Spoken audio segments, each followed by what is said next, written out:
মহিলাদের পিরিয়ড শেষে পবিত্রতা অর্জনের জন্যে গোসলের পদ্ধতি কেমন হবে? মনে রাখতে হবে এই গোসলটা কিন্তু ফরজ গোসল। সুতরাং ফরজ গোসলের পদ্ধতি যেমন এই গোসলের পদ্ধতিও একই। অর্থাৎ শুরুতেই পবিত্রতার নিয়ত করে নেওয়া, এরপরে ২ হাত বিসমিল্লাহির রহমানির রহিম বলে ভালো করে কবজিসহ ধুয়ে পবিত্র করে নেওয়া। এরপরের কাজ হচ্ছে শরীরের কোনো অঙ্গে যদি অথবা কাপড়ের কোনো অংশে যদি নাপাকি লেগে থাকে সেটা ধুয়ে পবিত্র এবং পরিষ্কার করে নেওয়া। এরপরের কাজ হলো নামাজের ওযুর মতো ওযু করে নেওয়া। তবে যে বিষয়টি আমরা চমৎকার কাজ করতে পারি সেটা হচ্ছে যখন ওযু করে নেব, ওযু করার সময় ৩ বার গড়গড়া সহ কুলি করব। অর্থাৎ ওযুর মধ্যে তো কুলি করতেই হবে, সেটা আমরা গড়গড়া সহ ৩ বার কুলি করে নিলাম এবং নাকের নরম জায়গায় ৩ বার পানি পৌঁছাইলাম। তাহলে যে কাজটা হয় যে গোসলের ৩ টা ফরজের ২ ফরজ আদায় হয়ে গেল।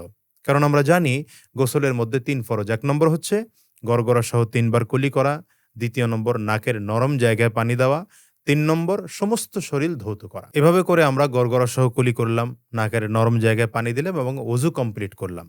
ওযু কমপ্লিট করার পরে মহিলারা গোসল শুরু করবে। গোসল শুরু করতে গিয়ে ১ম এই মাথায় পানি ঢালবে। মাথায় পানি ঢালতে গিয়ে অবশ্যই মনে রাখতে হবে মহিলাদের চুল যেহেতু লম্বা হয়, একদম চুলের গোড়া পর্যন্ত যেন পানি পৌঁছে যায়। এরপরে ডান দিকে পানি ঢাললো, এরপরে বাম দিকে পানি ঢালা হলো। এভাবে করে পুরো শরীরে পানি দেওয়া হলো। শরীরে পানি দেওয়ার পরে যে বিষয়টা মনে রাখতে হবে ডলে, ডলে শরীরের কোনো ভাঁজ যেমন বগলের নিচে এই টাইপের যে ভাঁজ জায়গাগুলো আছে, এই সমস্ত জায়গা ডলে এমনভাবে পানি পৌঁছাতে হবে যেন শরীরের চুল পরিমাণ জায়গা শুকনা না থাকে। এভাবে করে একবার পানি দেওয়া হলো। এরপরে যদি আমরা সাবান, শ্যাম্পু বা শাওয়ার জেল বা ইত্যাদি কোনো কিছু ব্যবহার করে থাকি, ব্যবহার করার পরে এরপরে আবার পানি ঢেলে পুরো শরীরে পানি পৌঁছিয়ে দিয়ে ২ পা ধুয়ে আমরা গোসলখানা থেকে বের হয়ে গেলাম। এভাবে গোসল করলে মহিলারা পবিত্র হতে পারবে ইনশাআল্লাহ।